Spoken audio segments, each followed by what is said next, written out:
the God front, maybe you have something better than anybody else has come up with. What is the reasonable warrant for accepting that there's a God at all? Okay, let me try to answer that. I start with the fact that here we are flung into the world with no clear understanding of A, where the universe came from, not the earth, but the universe. B, why we're here and what the purpose of our life is. And C, what, if anything, happens to us after we die. I would argue that, so we are in a very peculiar position. We're human beings, we're flung into the world, and the three of the most important questions we could possibly ask, we have no answer to. Now I'm going to agree with you. Do you agree or you not agree? I'm going to agree with you on two of the three. The middle one, on purpose, I think assumes there's a purpose that there's been no demonstration there's a purpose to it. What, if any, purpose we have for our Sure. life? Okay, so now we are in agreement that on the three cardinal questions, we are in a certain kind of blindness. We're in a certain kind of blind ignorance because we don't know, correct? So I don't. So if we start you're saying we're flung into this universe without an understanding of the origin of the universe, the purpose of life, or what happens afterwards. Right, where the universe came from, Yes. who, if anyone, or Sure. what made it, if anyone. B, what the purpose of our life is, if any. And C, what, if anything, happens to us after we die. We are in violent agreement right now. Perfect. Now, the second question arises,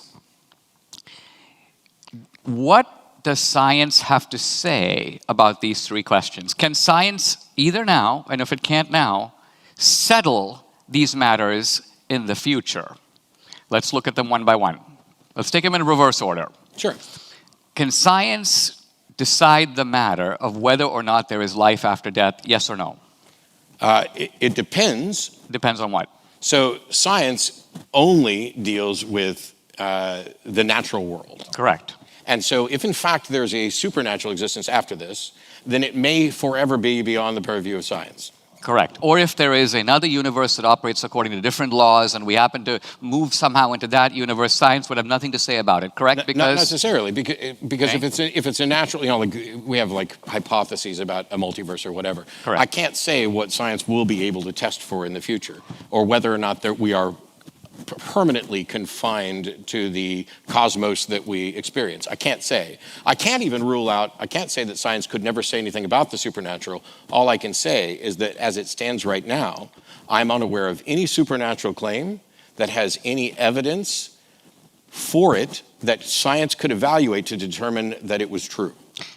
Right. Let's put it a little differently because I don't want to debate the detail here. I just want to look at the macro picture. And what I'm basically saying is Shakespeare said, I think correctly, death is the undiscovered country. No one has been to the other side of the curtain and essentially reported, given us empirical evidence one way or the other, correct? We don't know what happens after death. True? So here's the thing, and I promise I'm not being difficult. This is just for clarity. As a skeptic, my position is not, like when the psychics who claim that they're speaking with the dead. Right. My position is not, they're wrong and that's bullshit. My position is they cannot demonstrate that what they're actually doing is what they claim. And so I can't say nobody's been to the other side and communicated back. I can just say there's no reliable evidence for it, and I don't know what shape that evidence would take in order to demonstrate that. Okay, I want to come back to that because that you've now made to me a very striking claim, namely that we should, I think you're saying, disbelieve all claims for which there is not sufficient evidence. So not just that we should take an agnostic position, but we should disbelieve them. That's two different things. Oh, so if you mean disbelieve as in believe they are not true, that's the exact opposite of what I just said. Okay. What I said was we should believe things when there's evidence for it, and that is both the proposition that the supernatural is real and the proposition that the supernatural is not real. Okay. So agnosticism isn't some middle ground between believing X and believing not X. There is no middle ground. You are either convinced of X or you are not convinced of X. And I'm not convinced that the supernatural is real.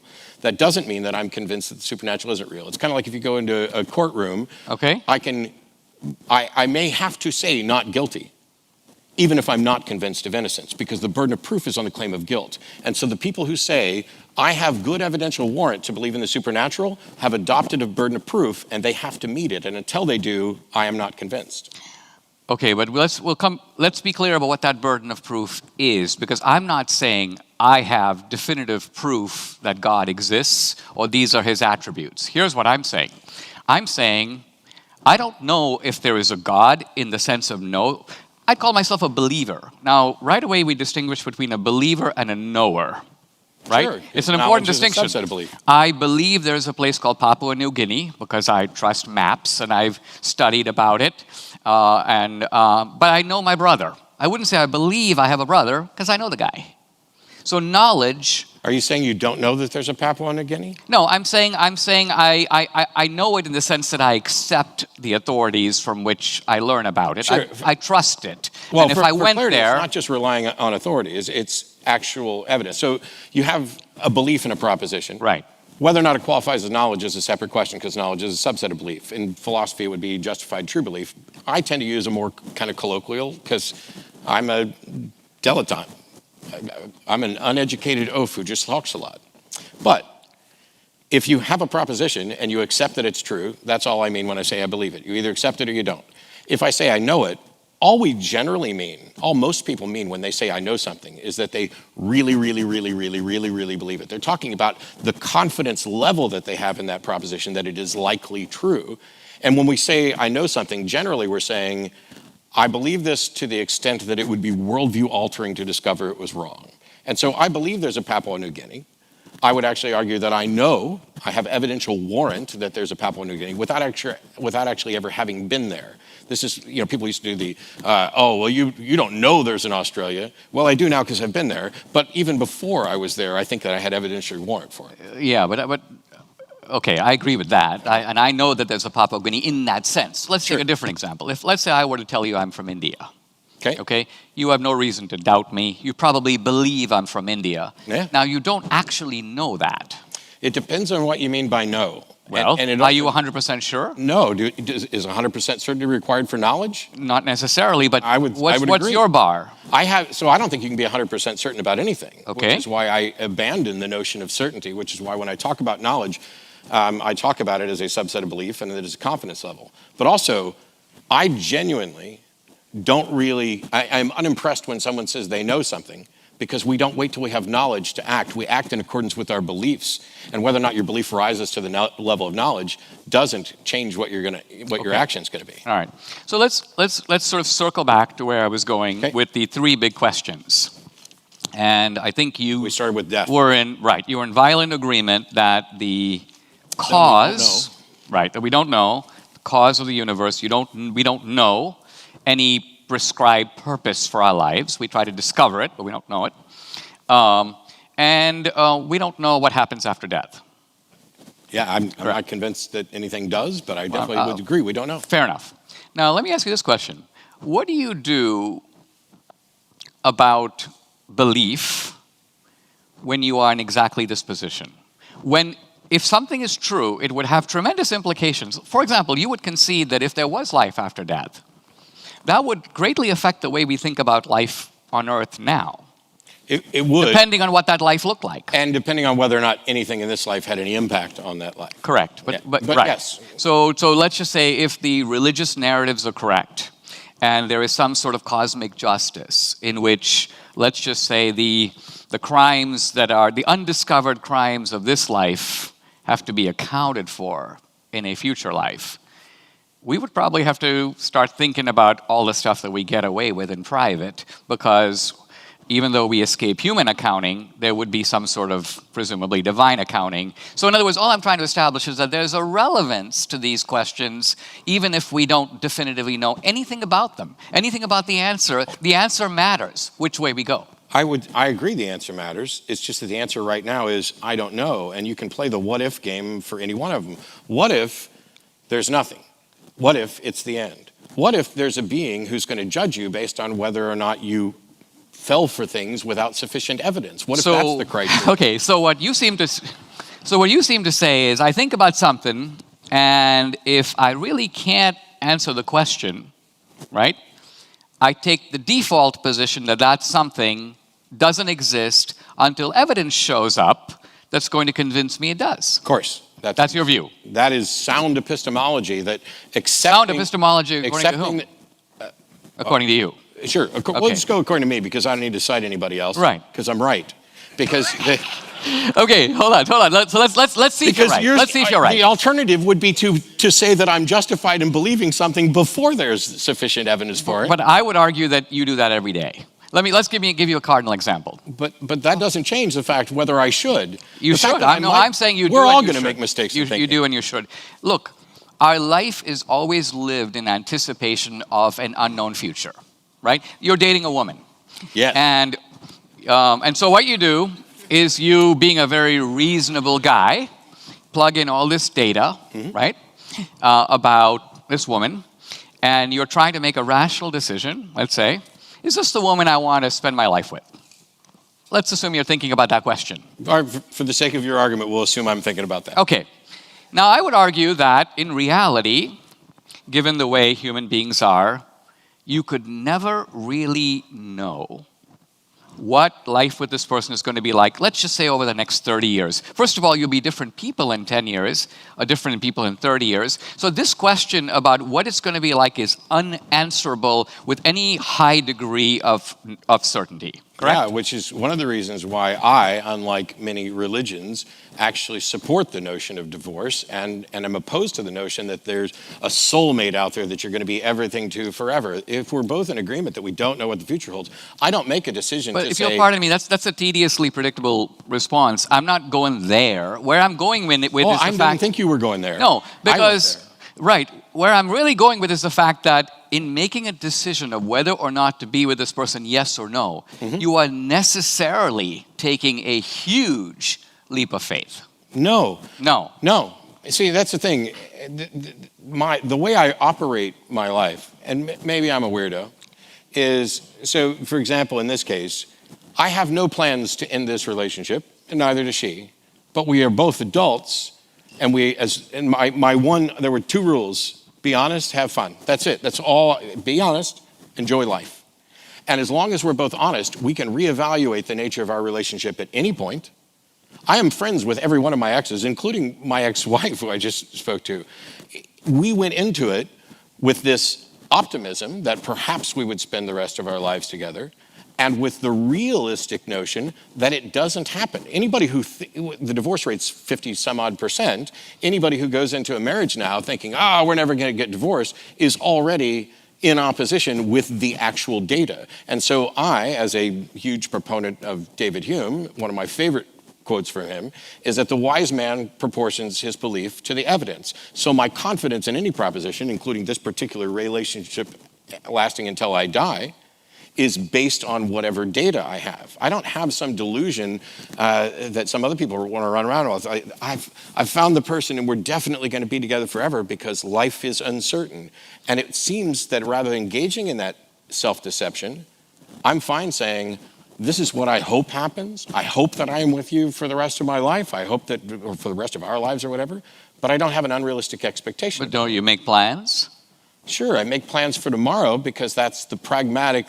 You don't buy insurance, you don't build homes, you don't make plans, you don't put money into a 401k, and you don't put money into educational funds. Yes. You do. Right. So in other words... That's because I have a reasonable confidence based on data about how long I'm likely to live and what benefits are likely to be rewarded from there. Based on data. It's not an exercise of faith. Let me ask you this. Because what you're talking about is confidence in the absence of certainty.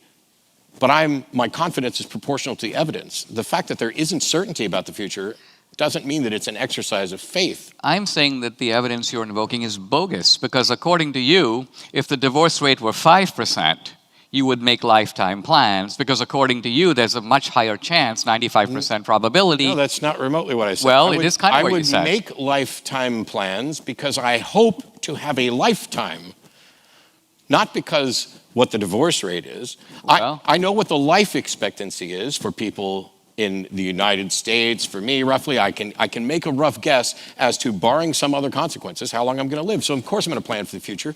You plan for what you were optimistically hoping for. But I could get hit by a bus out here in New York where, by the way, it doesn't matter which direction you're walking down these streets, the wind is always in your face. Sorry. That may be true. Look,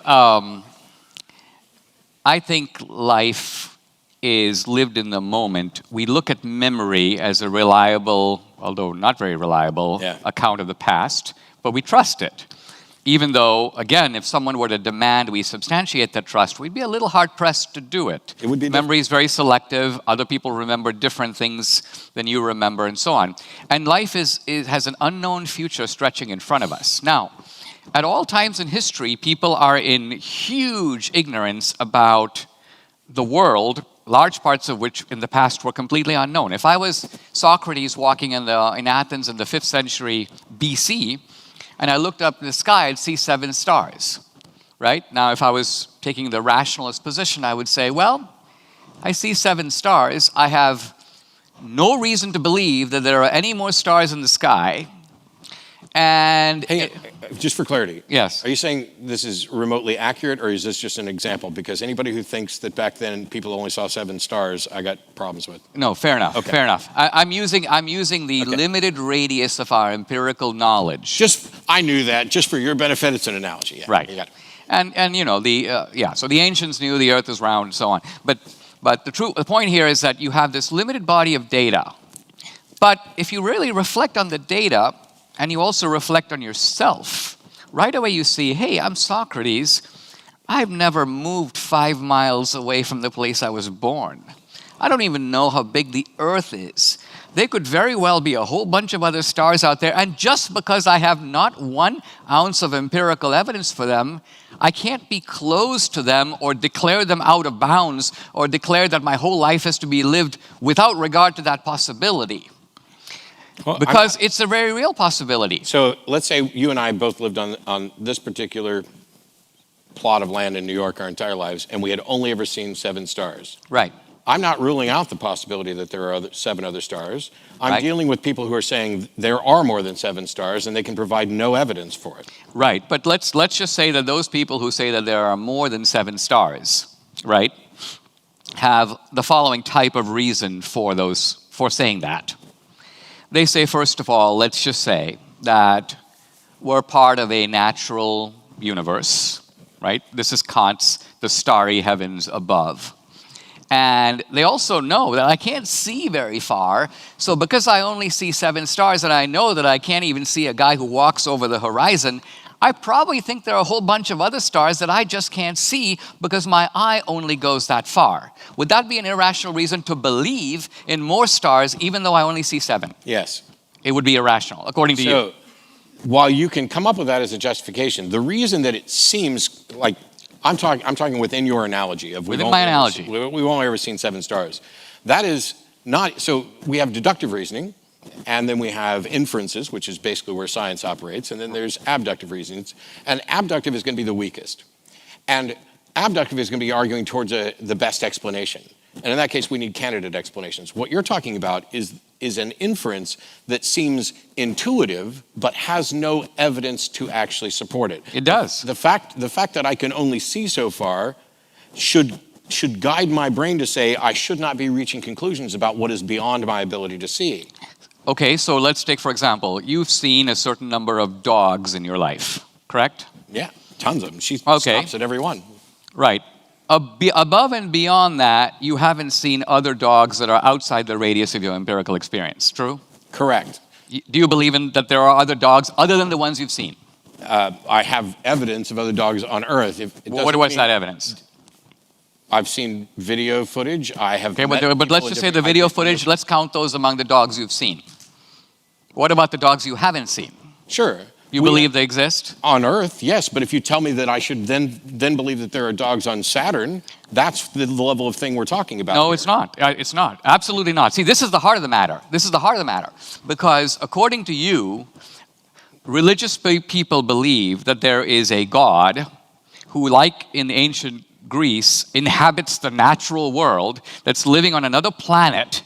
And so your reasoning is at the level of the cosmonauts who go up into the sky and go, no God up here, therefore God doesn't exist. No, that's not it. Well, you just said that I'm proclaiming a dog on Saturn. Yes. And I'm saying that's not what I'm doing at all. So if I can only see 7 stars, there is a weak inference that there may be more stars, but to believe there actually are more stars isn't yet justified by the evidence. The dog example on Earth, even though I have not experienced every dog, I can actually do pretty much a rough estimate of dog by searching through data on how much dog food we sell, how many people buy Kong things for their dogs, how many Pets R Us are scattered around the world. There's all sorts of data that get to this thing where now it is a strong inference that there is a dog in China that I have never met and will never meet.